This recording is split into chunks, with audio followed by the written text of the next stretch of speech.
He is still injured.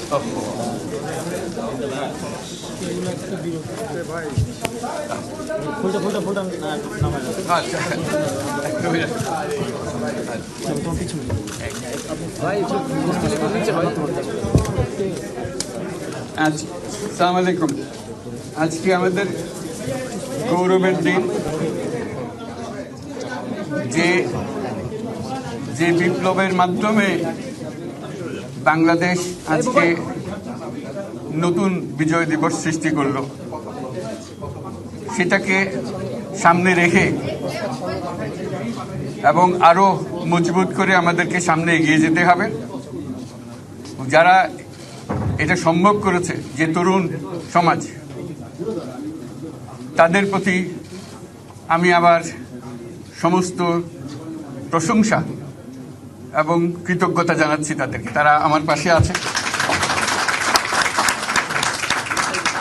এরা এ দেশকে রক্ষা করেছে, এ দেশকে নতুনভাবে পুনর্জন্ম দিয়েছে এবং এই পুনর্জন্মে যে বাংলাদেশ পেলাম, সে বাংলাদেশ যেন অত্যন্ত দ্রুত গতিতে এগিয়ে চলতে পারে, সেটাই হলো আমাদের শপথ।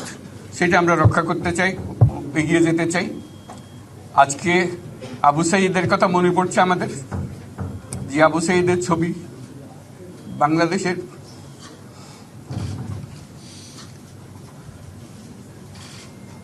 প্রতিটি মানুষের মনে গেঁথে আছে। এটা কেউ ভুলতে পারবে না।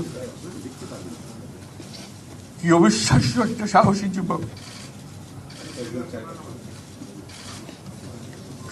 বন্দুকের সামনে দাঁড়িয়ে আছে এবং তারপরে থেকে কোনো যুবক, কোনো যুবতী আর হার মানে নাই, সামনে গিয়ে আছে এবং বলছে যত গুলি মারো, মারতে পারো, আমরা আছি। তো যার কারণে এটা সারা বাংলাদেশ জুড়ে এই আন্দোলন ছড়িয়ে গেছে এবং যার কারণে বাংলাদেশ এই দ্বিতীয়বার স্বাধীনতা অর্জন করলো। এই স্বাধীনতাটা আমাদেরকে রক্ষা করতেই হবে। শুধু রক্ষা করা নয়, এই স্বাধীনতার সুফল প্রতিটি মানুষের ঘরে পৌঁছাতে হবে। তা না হলে এই স্বাধীনতার কোনো দাম নেই। এই স্বাধীনতাটাকে পৌঁছানো হলে আমাদের শপথ, আমাদের যে প্রতিজ্ঞা, যে আমাদেরকে এটা করতে হবে, ঘরে ঘরে পৌঁছাতে হবে। মানুষ যেন জানে যে বাংলাদেশ স্বাধীন হওয়ার অর্থ হলো তার নিজের পরিবর্তন, ব্যক্তির পরিবর্তন, সুযোগের পরিবর্তন, তার ছেলে মেয়ের ভবিষ্যতের পরিবর্তন। এটা যেন প্রত্যেকে বুঝে নেয় এবং আজকের তরুণ সমাজকে বোঝানো যে এই দেশ এটা তোমাদের হাতে, তোমরা এটাকে তোমাদের মনের মতো করে গড়ে তুলবে। তোমরা যেভাবে স্বাধীন করতে পেরেছ, তোমরা এটাকে তোমাদের মনের মতো করে গড়তেও পারবে এবং তোমাদের দেখে সারা দুনিয়া শিখবে কিভাবে একটা দেশ, একটা তরুণ সমাজ গ্রহণ করতে পারে এবং তাকে পাল্টে ফেলতে পারে। তাদেরকে আমি বারে বারে এমনি উপদেশ দিই যে পুরনোদের বাদ দাও, তাদের এই পুরনো চিন্তা দিয়ে এটার মুক্তি আমাদের হবে না করি। সারা দুনিয়ার মধ্যে এটা হবে না। এটা শুধু বাংলাদেশের কথা না, সারা দুনিয়াকে জুড়ে কথা বলছি। তোমাদের মধ্যে যে শক্তি আছে, যে ক্রিয়েটিভিটি আছে, সৃজনশীলতা আছে, সেই সৃজনশীলতাকেও কাজে লাগাতে হবে। এটা শুধু বই খাতাতে লেখার জিনিস না, এটাকে প্রকাশ করার জিনিস, স্থাপন করার জিনিস, সেটা করা। এটা আমরা এই আজকে আমাদের পুরো কাজটা হলো, দায়িত্বটা হলো, তারা যেটা অর্জন করে নিয়ে এসছে এখন তাদেরকে দিয়ে এটাকে করিয়ে দেওয়া, আমাদের সমস্ত কাঠামোগুলো পরিষ্কার করে দেওয়া। সরকার বলে একটা জিনিস আছে, কিন্তু মানুষের কোনো আস্থা নেই। মানুষ মনে করে সরকার একটা দমন পীড়নের একটা যন্ত্র, যেখানে পায়, যেখানে সুযোগ পায় তার একটা কষ্ট দেওয়া, তার থেকে নিংড়ে দেওয়া, যে সকল স্তরে। এটা হলো তার থেকে কেমনভাবে সামাল দিতে হবে তাকে, একটা ভয়ের একটা জিনিস, তাকে সামাল দিয়ে চলা। এটা হলো সরকার। এটা সরকার হতে পারে না। সরকারকে দেখে মানুষের বুক ফুলে উঠবে যে আমাকে সাহায্য করবে, আমাকে রক্ষা করবে, আমার সরকার আমার জন্য দাঁড়াবে। সরকার তার জন্য দাঁড়ায় না করে সময়। যে সরকার হবে, সেই সরকার মানুষকে রক্ষা করবে, মানুষের আস্থাভাজন হবে। কেউ জোর করে তাকে বলার ভালো হচ্ছে এটা না। সে নিজে নিজে বিশ্বাস করবে, সরকারি লোক দেখলে বলবে আমার লোক, আমাকে রক্ষা করার লোক। সেই আস্থাটা আমাদেরকে ফিরিয়ে আনতে হবে মানুষের মনে। তাহলে মানুষও যোগ দেবে এটাতে। মানুষ এখন পিছিয়ে থাকে যে কিসের মধ্যে আমাদেরকে ঢুকিয়ে দিচ্ছে।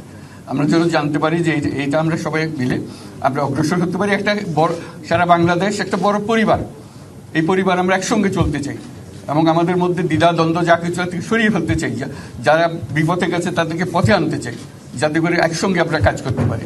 এর মধ্যে আমরা শুনলাম, আসার পথে শুনে আসছি যে এখানে আইন শৃঙ্খলার ব্যাঘাত হচ্ছে, মানুষকে আক্রমণ করছে, ঘরবাড়ি জ্বালিয়ে দিচ্ছে, সম্পদ জ্বালিয়ে নষ্ট করছে, চুরি করছে, দিয়ে যাচ্ছে, অফিস আদালতে আক্রমণ করছে, সংখ্যালঘুদের উপর আক্রমণ করছে, হিন্দু, বৌদ্ধ, খ্রিস্টান, আহমদিয়া সবার উপর আক্রমণ করছে। এগুলো হলো ষড়যন্ত্রের অংশ, এগুলো আমাদের বিষয় না। আমাদের কাজ হলো এটাকে রক্ষা করা, সবাইকে রক্ষা করা, এটাকে প্রতিটি মানুষ আমাদের ভাই, আমাদের বোন, তাদেরকে রক্ষা করা এবং আমাদের একটা শৃঙ্খলা ফিরিয়ে আসা। বিশৃঙ্খলা, সহিংসতা এগুলো হলো অগ্রগতির বড় শত্রু। আমাদের যে যাত্রা শুরু হলো সেই যাত্রার শত্রু, কাজে এই শত্রুকে যাতে রোধ করা যায়, তাদেরকে বুঝিয়ে শুনিয়ে হোক, তাদেরকে আইন শৃঙ্খলার হাতে দিয়ে হোক, এটা বোঝাতে হবে। তাকে মেরে পেটে এটা ঠিক না, আইন শৃঙ্খলা নিজের হাতে ঠিক না। তাকে আমাদের আইন শৃঙ্খলা বাহিনী এমন হতে হবে, তাদের হাতে সুপর্দ করলে আমরা নিশ্চিন্ত থাকবে তার একটা বিহিত হবে। এমনগুলো আমরা হাতে দিয়ে দিলাম, যে 2 টাকা নিয়ে আবার ছেড়ে দিল, এটা যেন আবার না হয়।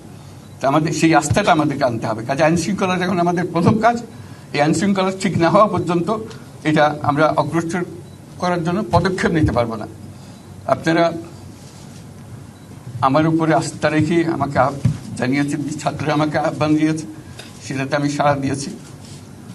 দেশবাসীর কাছে আমার আবেদন, আপনারা যদি আমার উপরে বিশ্বাস রাখেন,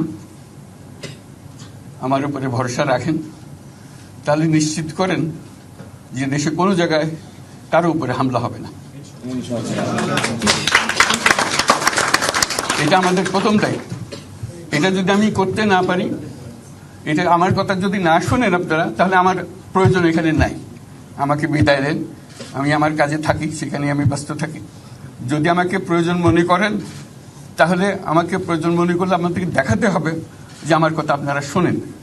আমার কথা না শুনলে আমার কোনো প্রয়োজন নাই। আমার প্রথম কথা হলো, আপনারা বিশৃঙ্খলা থেকে দেশকে রক্ষা করেন, আপনারা সহিংসতা থেকে দেশকে রক্ষা করেন, যাতে আমরা যা আমাদের ছাত্ররা আমাদেরকে পথ দেখায়, সেই পথে আমরা এগিয়ে যেতে পারি।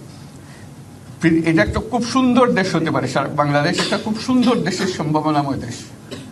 কাজে এই সম্ভাবনাগুলোকে আমরা নষ্ট করে দিয়েছি। এখন আবার সেই বীজতলা আবার তৈরি করতে হবে, আবার আমাদেরকে জেগে উঠতে হবে। তারাই এই বীজতলা তৈরি করবে, তাদের হাত দিয়েই হবে এবং তাদের দিকে আমরা তাকাবো এবং আমরা তাদের নির্দেশ মতে আমরা অগ্রসর হব। এখানে সরকারি কর্মকর্তা কর্মচারী যারা আছেন, সেনাবাহিনী, বিমান বাহিনী, নৌবাহিনী প্রধানরা যারা আছেন, তাদের প্রতি অনুরোধ, আমরা একটা পরিবার, এইটার মধ্যে যেন আমাদের গোলযোগ না